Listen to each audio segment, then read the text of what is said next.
Let's do it. Rolls out to the right. 5 seconds to go in the first half. Dante fires deep to the left. Moss caught it at the 11, but now he pitches it to Mo Williams. Touchdown! You gotta be kidding me!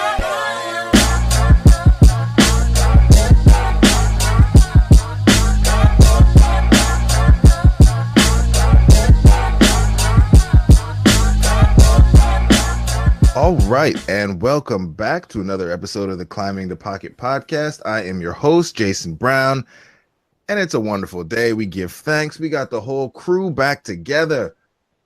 We're going to switch things up this time. We're going to go in a little bit of a different order. So, I mess JR. He already had himself off mute. He was ready to go, but we're going to switch it up. We're going to switch it up here, and we're going to start with the man, the Saxy Prince. How's it going, man? How you doing? How was your Thanksgiving? Yeah, it was good, y'all. Glad to be back. I was with the family. We had a, nice Thanksgiving spread, some turkeys, some stuffing, some greens, rice. It was good. Just having to spend some time with some family you haven't seen in a while. Catching up, seeing what everybody's doing, the cousins and whatnot. So yeah, it was a good time. Prince, you said everything but the one requirement. Okay. So I'm not the one that cooks it, or the cooks of Thanksgiving spread, and I'm also not in charge of bringing anything. So if it was my choice, yes, I would have brought some macaroni and cheese. So you didn't have macaroni and cheese at Thanksgiving? I did not. Oh my God. Oh man. Revoked. Oh man. So I mean that Prince, that leads me to the question I was going to ask you anyway. So like, what kind of immigrant parents do you have? Like, was your no, this is a legit question because I have immigrant parents too. Do you have the immigrant parents who like went like full America with the Thanksgiving and were like trying to do everything like all the way American? Or do you have like the immigrant parents who just basically used like the American holiday as an excuse to have everyone come eat food from back home? Like, which one did y'all do? You know, it wasn't the first one, Jason, because they didn't bring mac and cheese. Oh, I mean, but they're not from the South. They came to Minnesota. They might not know better.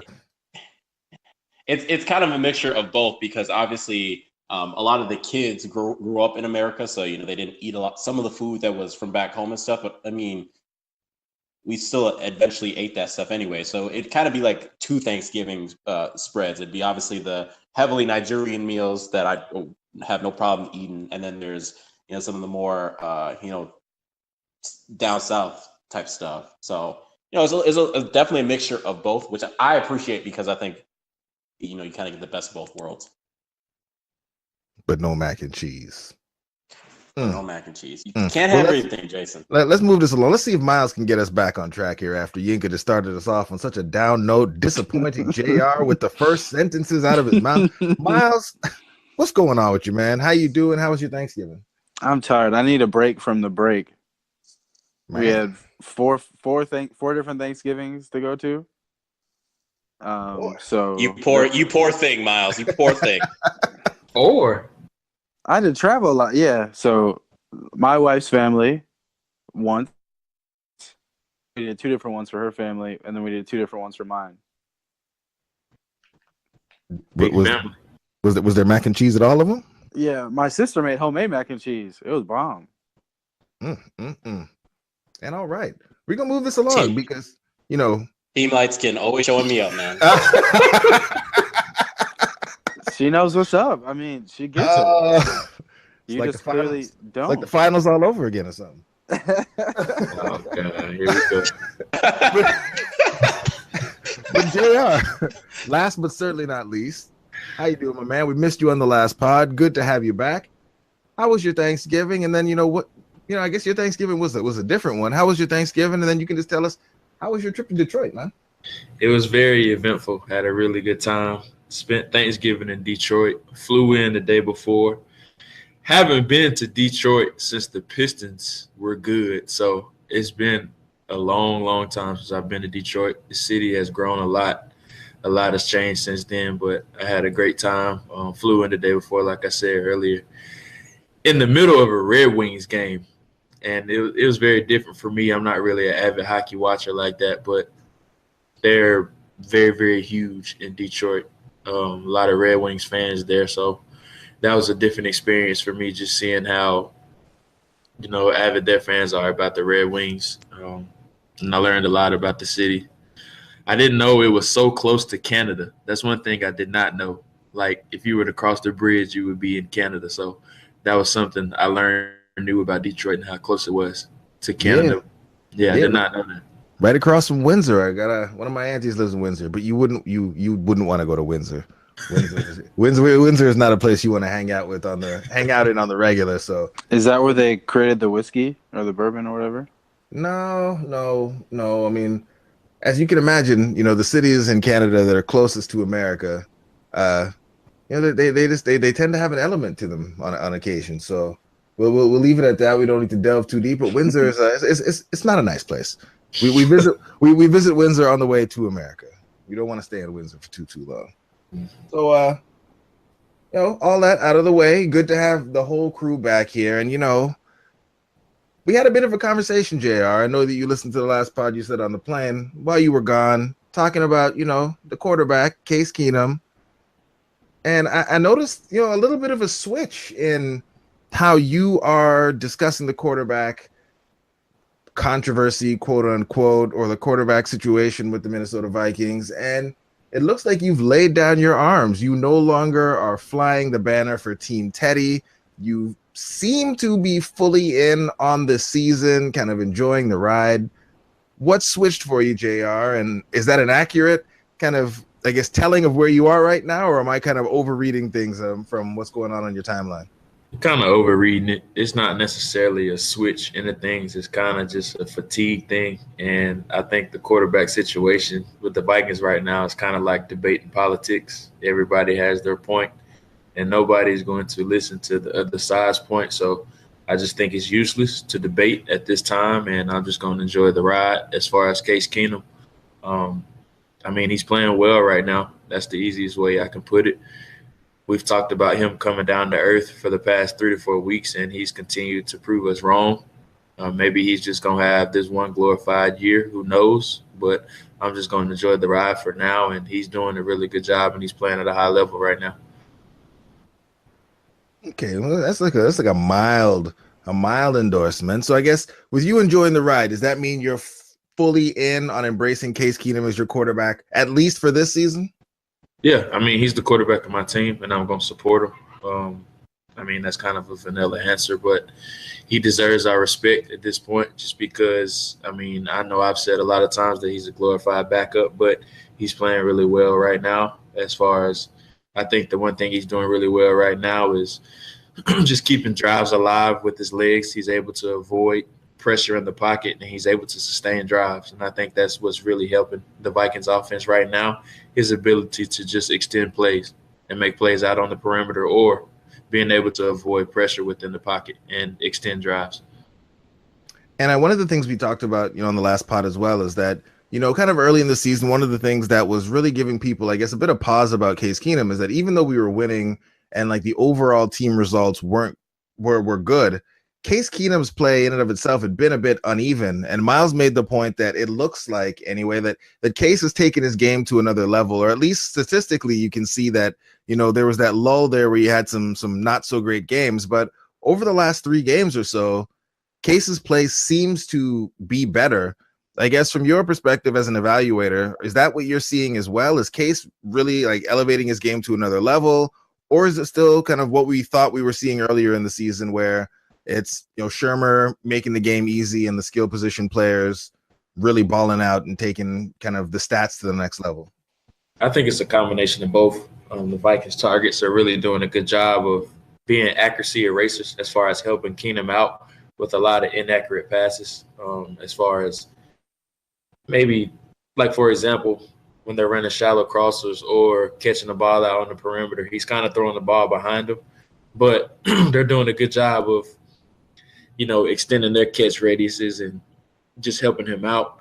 And that's the biggest thing we've seen from the Vikings targets, just helping him out. And we all know you have to do that, with Case Keenum, just because he's not, let's just be honest. He's known to not be the most accurate quarterback in the league, and he does have his deficiencies. But I do want to give him some credit where credit is due. He's thrown some really nice passes here the past few weeks, especially the one last week in the corner of the end zone to Kyle Rudolph.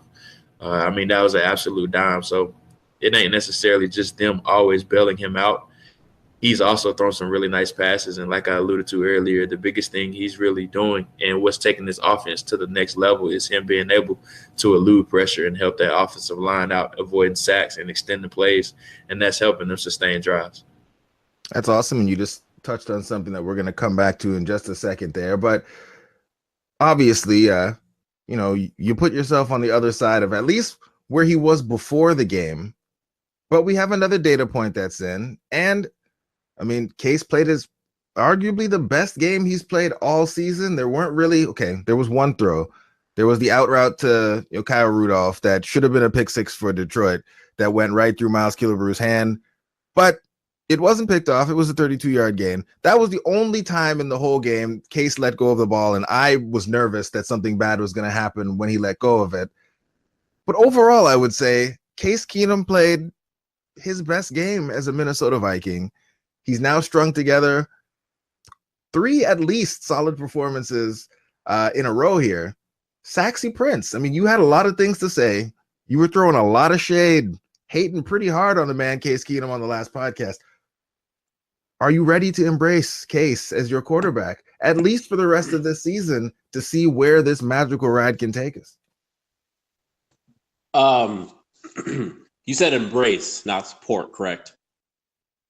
I did say embrace. Okay, embrace. So, no, I'm not. And I think we get into the thing that I find, I guess, troubling with all this that comes around, because I'll start my statement with this. Over the last 3 games, Case has more than impressed me with his pocket presence, his decision-making, and just his overall play, because I think he's been playing at a very, very high level. Now, the problem that I'm having is with sample size, and I think this is why I still have my doubt and my skepticism when it comes to this. Understand this. Before, this year or even these last 3 games, Case Keenum had shown himself to be a backup quarterback. Maybe a fringe starter, but essentially still a backup quarterback. Up until this year, as far as if you look at yards per attempt, you look at DVOA, Case Keenum didn't rank in any of these stats above, or he was in the bottom third of the league in both these stats last year. And before that, a lot of them didn't even kind of show up because, I mean, obviously, there's certain qualifiers where the number of passes he has to get across.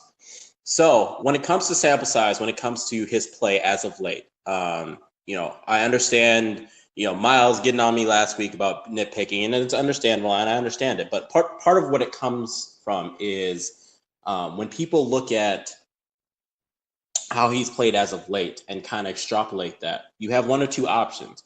You can use that as your only data point to look at, okay, this is the Case Keenum we know now. And, if he has an off game, it's just an off game and, happens to every player. Or you can do kind of what I'm doing and using what's precedence. He hasn't played that well over the course of his career.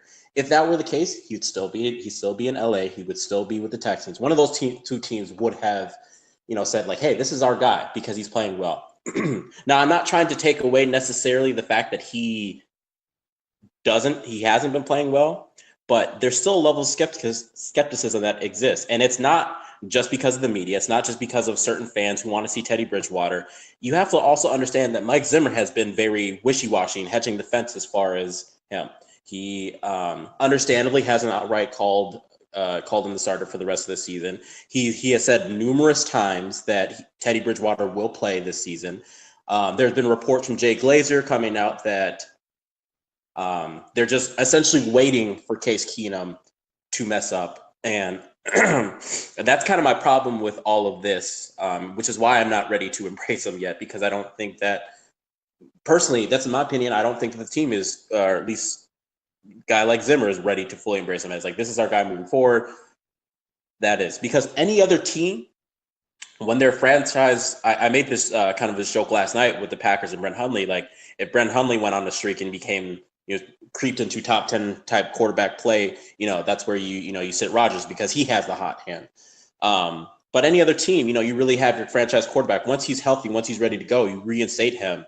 And I don't think that would necessarily be anything against Keenum because, I'd much rather Keenum, weirdly to say, I'd much rather him get yanked and when he's playing well than than when he's not playing well, and maybe lose some of that confidence, that mindset that I can still do this, I can still do this. And hold on, can I interject on that real quick, Prince? Yeah, go ahead. Just because, based off of kind of Case Keenum's career in the NFL to date, I don't really worry about him completely losing confidence, at least at this point, if he were to ever get pulled for, struggling a bit and everything like that, just for the fact that, because he's struggled at every stop he's been at, and then he's been replaced by another quarterback, whether it's that team's quote-unquote franchise quarterback or whatever it is. So I'm not really worried about his, the confidence level for a guy like Case Keenum, because no matter what, he's going to go out there and sling it. That's just the kind of mentality he has.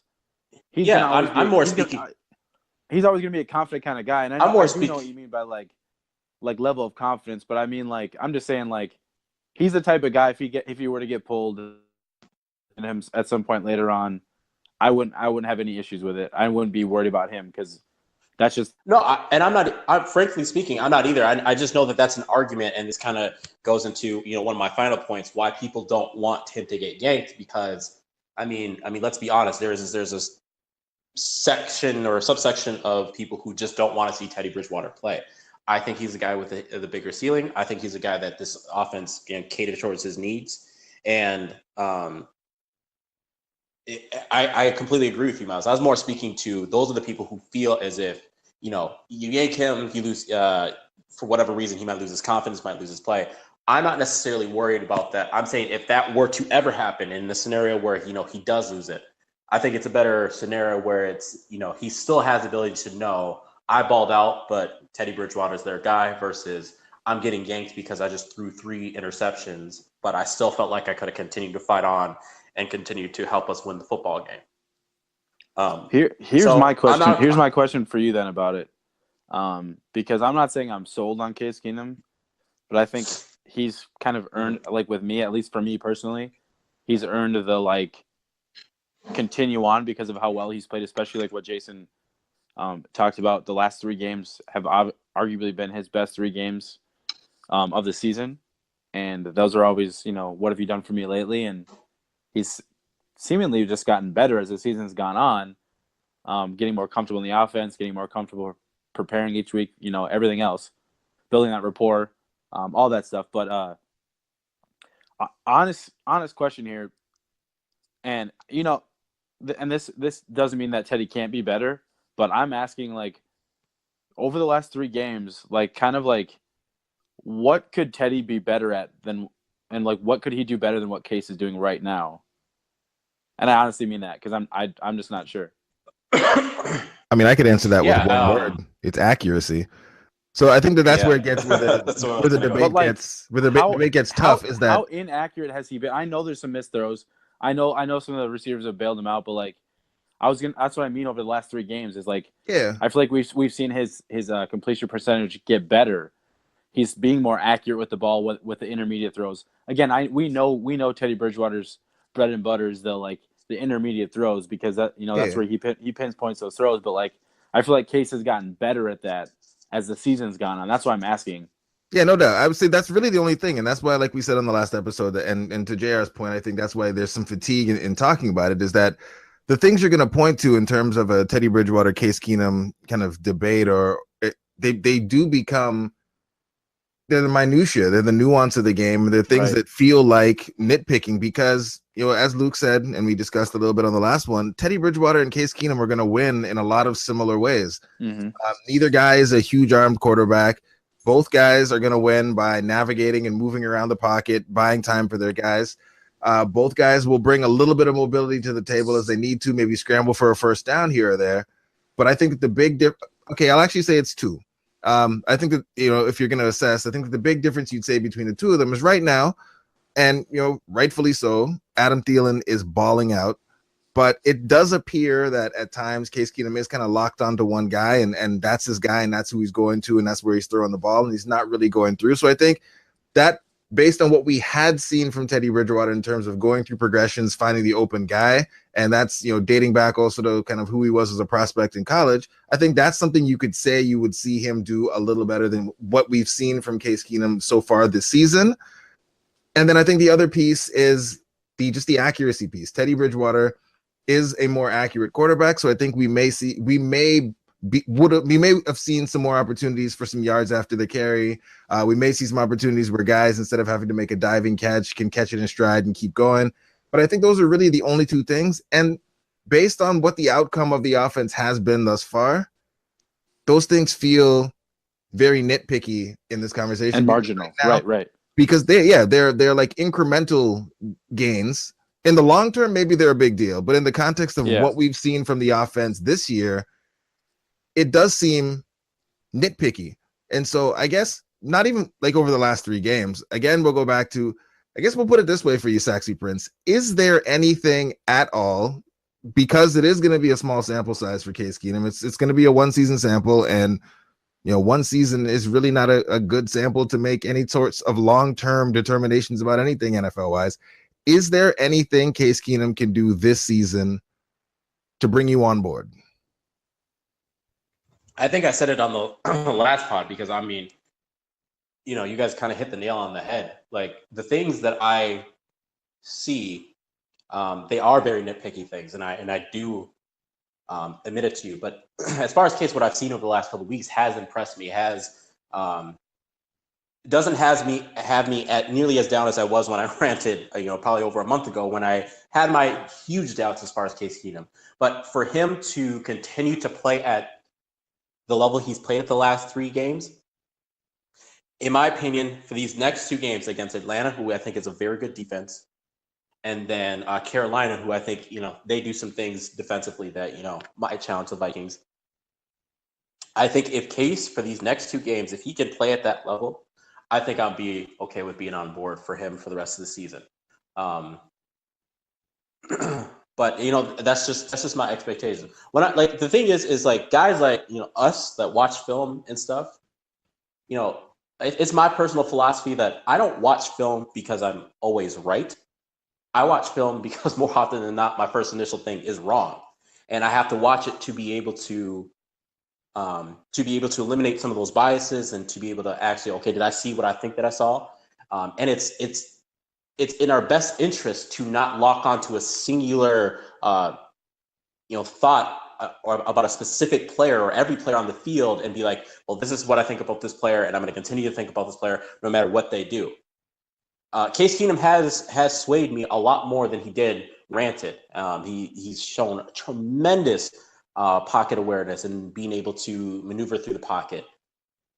He has gotten a lot better. Do I want to see him go through progressions a little bit more? Yes, I do. Do I want to see him more accurately hit his wide receivers so they can make more plays? Because you've seen what an accurate ball to Adam Thielen can do. He was able to turn that to a 65-yard touchdown. So there are still some little, again, nitpicky things that I do still want to see from him. But I'm a lot more comfortable with him than I was, slightly after the bye. Okay. So 2 games from now, maybe, just maybe, we will get you to say some nice things all in on Case Keenum without a bunch of caveats and stuff. No, something like that. Yeah. So 2 games from now. 2 games from now. That's what we holding out here. Okay. So I think we have to talk about it, because it's still out there, still a conversation. People are obviously still getting their feelings about it on twitter.com. So we're going to talk about it probably for the duration of the season, probably less as we go on, since this is Case's team. It's his ship. It's his thing to run with at the moment, and we'll see where this thing goes. So with that said, we've also been joking around, having a little bit of fun, which people don't like at all. But we're still going to get these jokes off because it's Twitter, and none of it should really be taken that seriously. So we're going to go rapid fire real quick here. JR, off-season Teddy power ranking. Where's he ending up? Go. Miami. Okay. All right. Miles, Teddy, off-season. Where's he going? Denver. No, not Denver. Scratch that. I didn't say that. New York Giants. Oh, okay. Okay, all right. Last but certainly not least, Saxy Prince, Teddy Bridgewater, offseason power rankings. Where's he going? Are we including Minnesota as far as I said going. Oh, going. I mean, he could go on right back to us. I will say New England. I say New England will make him a deal he can't refuse. Okay, and I'm gonna stick with my my Jacksonville take because I just think it's close. It's in Florida. It's not that far away from Miami, so we can still get down and see the folk, but not so close to Miami where the folk could come up and see him all the time, which is important. And then that team, that defense with competent quarterback play would be scary. So, if Teddy is to leave, that's where I'd like to see him land because I think it would be good for him, good for his career long term. Let's move it along. There was a game. It was played. The Vikings they almost did all that we asked for because they went in and it really, really, really looked like they were going to do what I really needed them to do, which was to go in there and just put a beat down on the Detroit Lions. And it started that way. Second half, things got a little dicey. Game got a little bit closer. I think the final score was way closer than it really should have been. So, JR, starting with you, you were there. You were live. What were your big thoughts? What were your takeaways from that game on Thanksgiving? Yeah, it was a great experience. The Detroit fans were great. Very, very friendly fans. A lot friendlier than I thought they would be, especially considering that I had a lot of purple on going in there. There wasn't an empty seat in the house. Very beautiful stadium. My first time ever going to Ford Field. So very electric atmosphere as well. But I thought they played really well, especially in the first half. I thought they came out and made a statement drive from the beginning, going right down the field and scoring on those guys.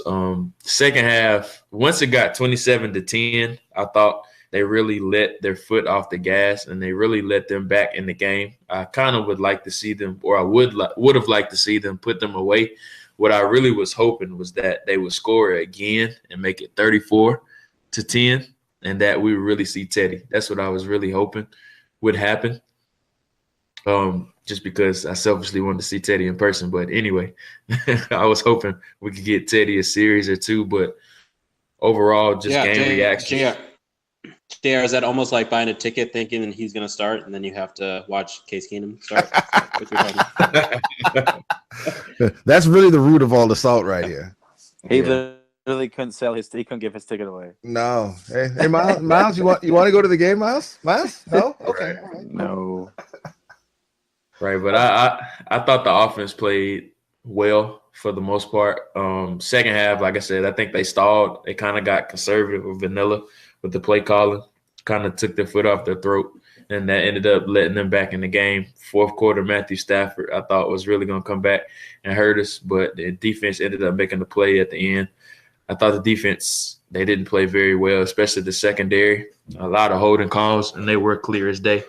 In person, just seeing them guys holding them on the back end. Marvin Jones was dominated the whole game. Kind of held Golden Tate in check for the most part, but Marvin Jones, man, he had a really good game. And Eric Ebron had a really good game as well. They really struggled guarding those two guys. I thought they did a lot better against the run, especially considering how bad it looked in the first matchup. Amir Abdullah ended up with 94 or 95 yards, I believe it was, in the first matchup before he went out with the injury. So I thought they did a much better job against the run. Matthew Stafford was pathetic in the game, and that's saying it nicely. He was just inaccurate. He was just throwing it all over the place, but he was bailed out a lot of times by the secondary and holding penalties. But overall, I don't think it was a bad performance. I just would have liked them to see them put them away much earlier, especially when it was 27-10. I would like to see them extend the lead as opposed to letting them come back. Yeah, and you were there early, flexing those photography skills, taking pictures and things like that. But one of the things that, obviously we're going into a huge matchup in this upcoming week against the Falcons, and, they have a guy there by the name of Julio Jones. And I imagine Xavier Rhodes will be assigned the task of trying to slow down, stop, lock up Julio Jones. And he's had success against him in the past. But, Marvin Jones put it on Xavier Rhodes in that game. Did Rhodes look healthy in warmups? Like, what were you seeing when they were out there moving around? Did he look like he was at 100%? It's kind of hard to tell because he was laughing and he was playing a lot around in warm-ups and he looked like his normal self. He didn't look like he was favoring the calf or anything. But in the game, he just didn't look the same. He didn't look to have that same burst out of his back pedal, and he just seemed to step slow, especially when he was guarding Marvin Jones. He ended up making a play at the end, though, which was great to see. But throughout the game, he just didn't look like his normal self. He kind of looked like he was panicking a lot just because he went back to those old tendencies. And what I mean by that is when Xavier panics, he starts grabbing a lot. And that's what we saw in his younger days. And that's what you saw on Thanksgiving. So I really hope he's healthy because it's a very tall task of guarding Julio Jones. And I'm interested to see how he does in this matchup. I think it's a fascinating matchup between two very top flight players in the NFL. And the last question about, you being there live, how was it seeing, the man, the myth, the legend, Kenny Golladay live and in person? And was it all you hopes and dream before you got to the stadium? See, I was on the opposite. I was on the opposite end of the line, so I really didn't get to see Golladay. The one weird thing I thought was very weird, and I tweeted it out. Laquan Treadwell, he was warming up with the ski mask on. I just thought that was really weird for whatever reason, but I don't know why he was doing that for whatever reason. I don't know. Well, that's a perfect segue right there. Miles, why are wide receivers so strange? Because they kind of have to be.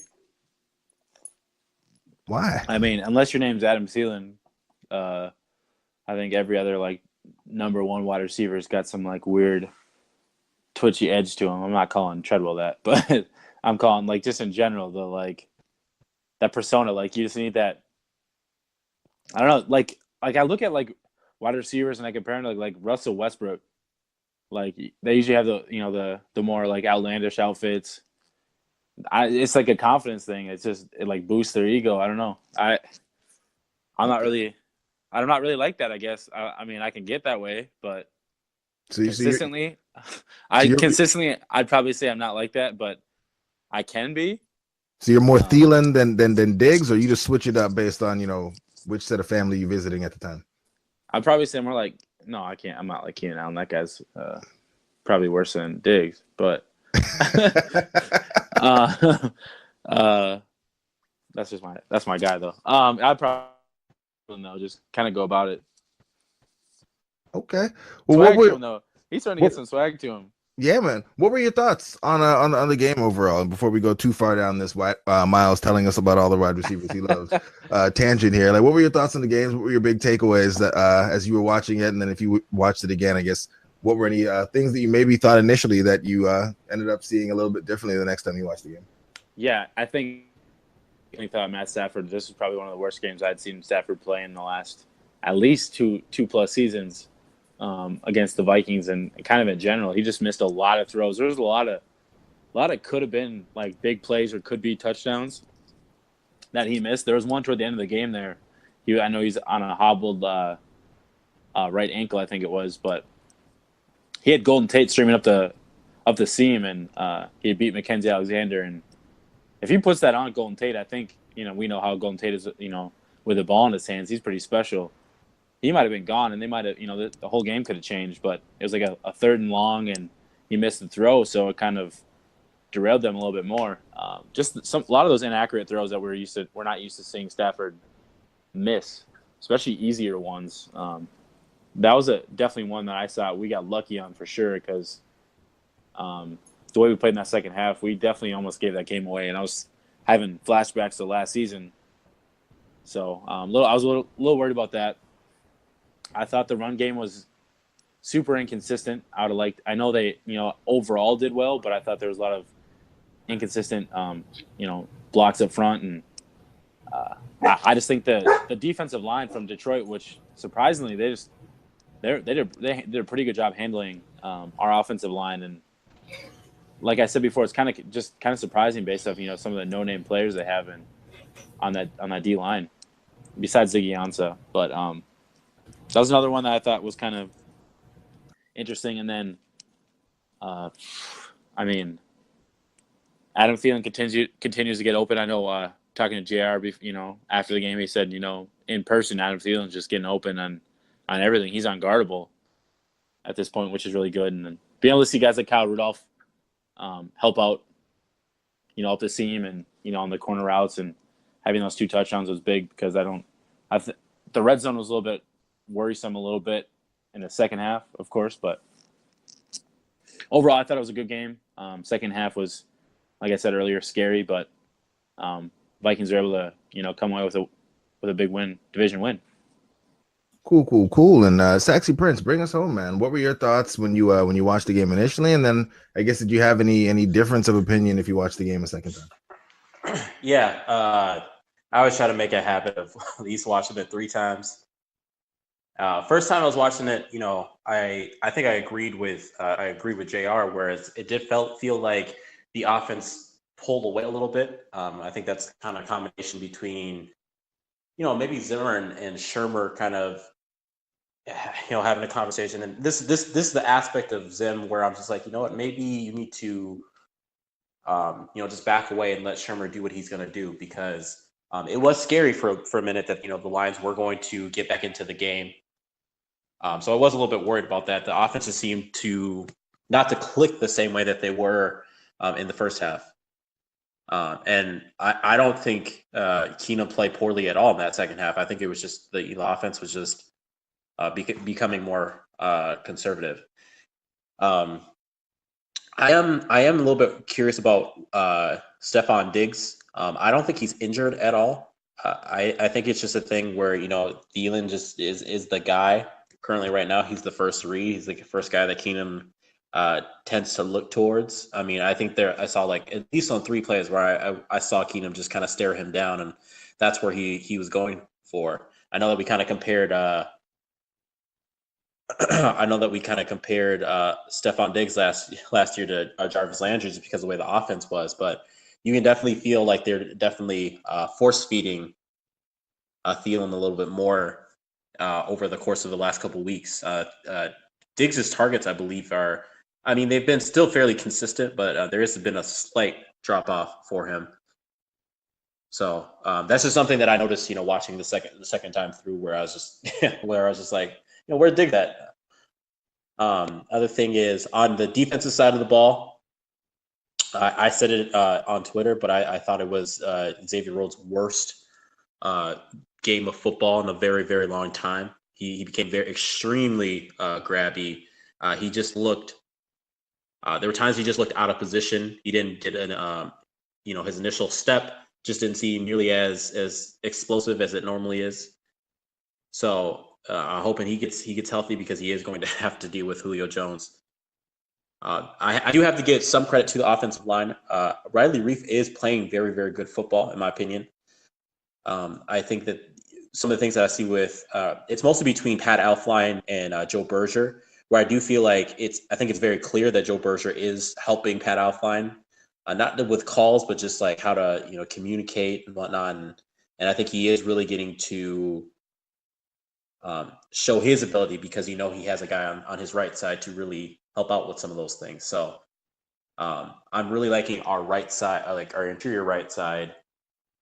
And I especially liked them after watching them, second time around. So, those were some of the things that I kind of locked into, both during the game and also my rewatching.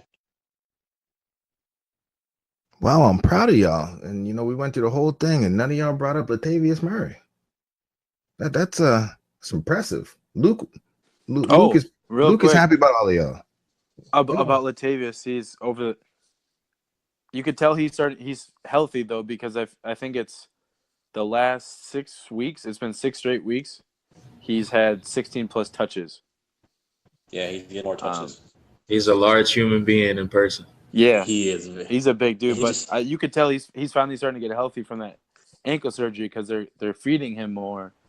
And I know Jason's not the biggest fan of Latavius Murray, but I think at this point, based off the Dalvin Cook injury, kind of definitely glad that he's on the team right now, because I don't think Jack could carry the entire run game on his back, in my opinion. I'm not saying he's not effective, not saying he's not good, because he is, but I don't think he could carry the entire run game on his back.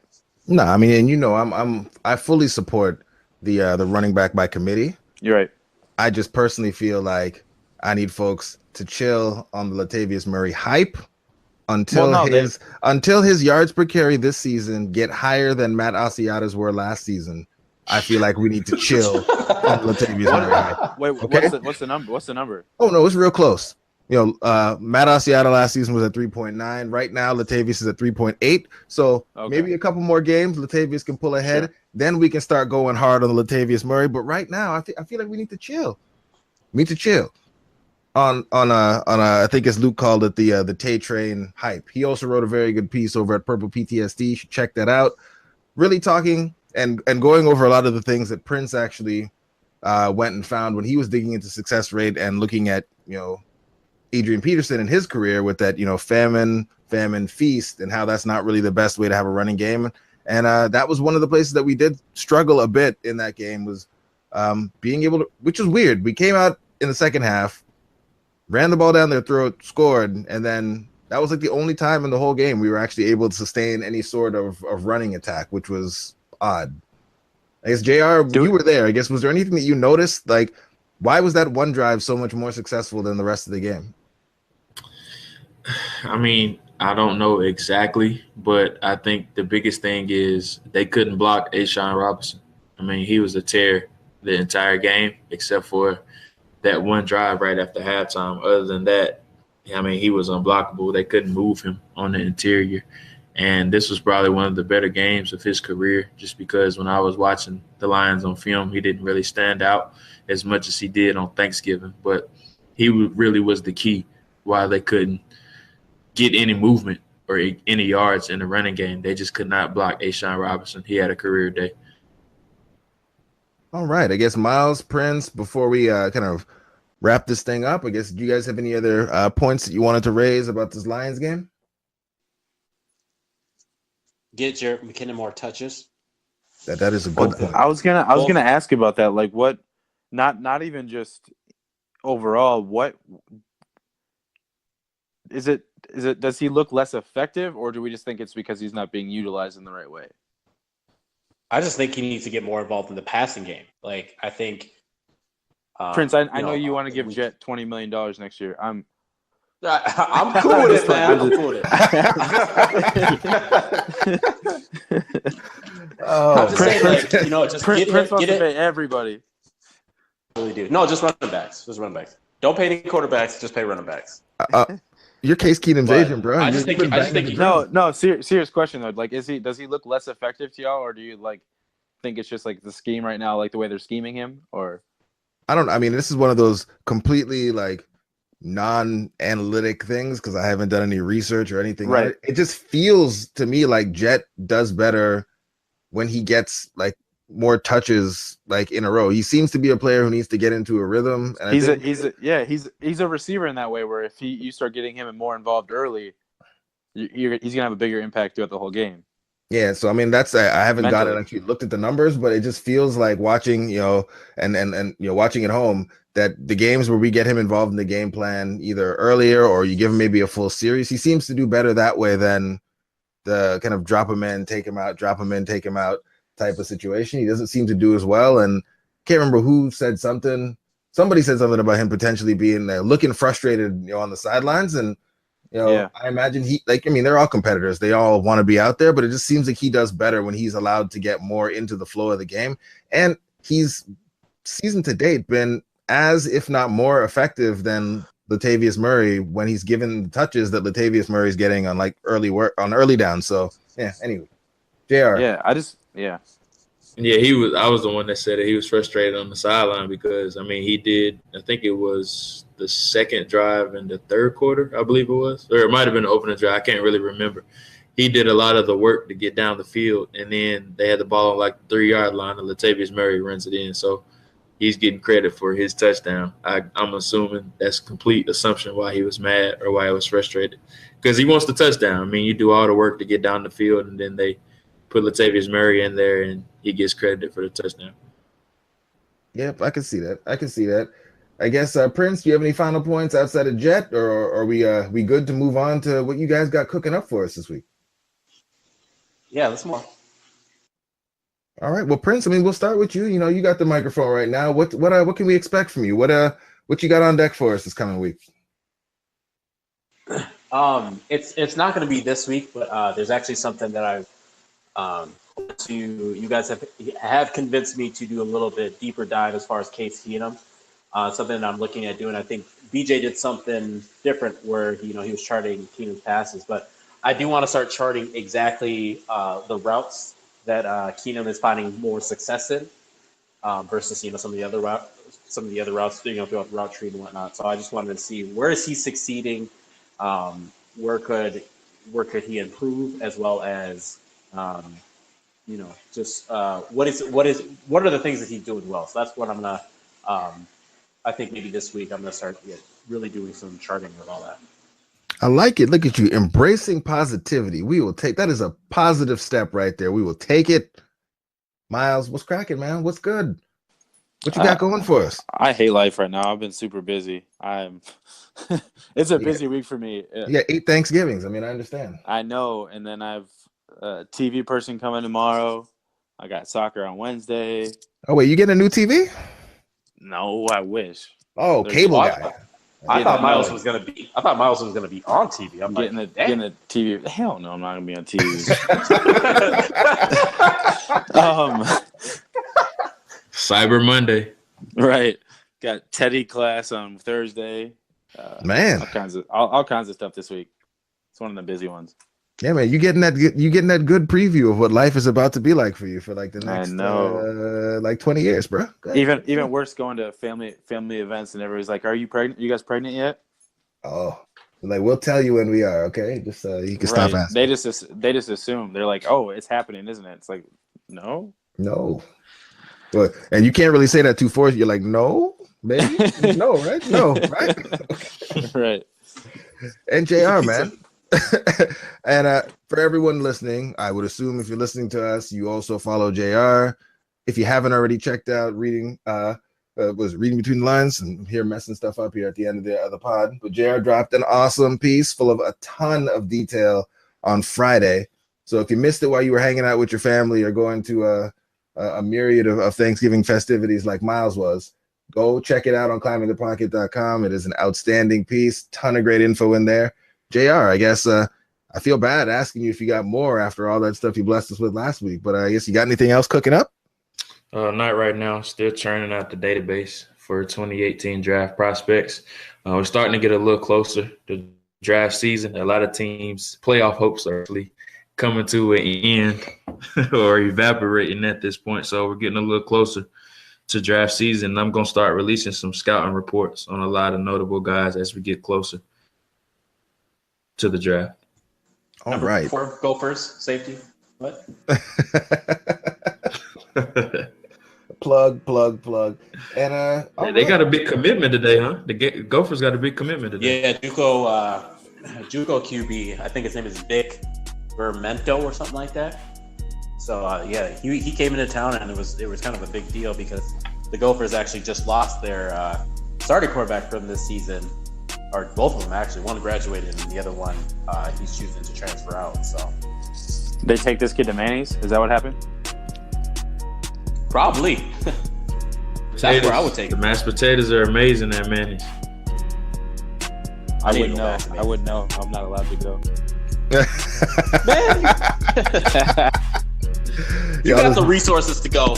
Y'all just dug up old wounds right there on Miles. We gonna wrap it up before Miles starts really feeling bad about that Manny's night all over again. So thank you for listening.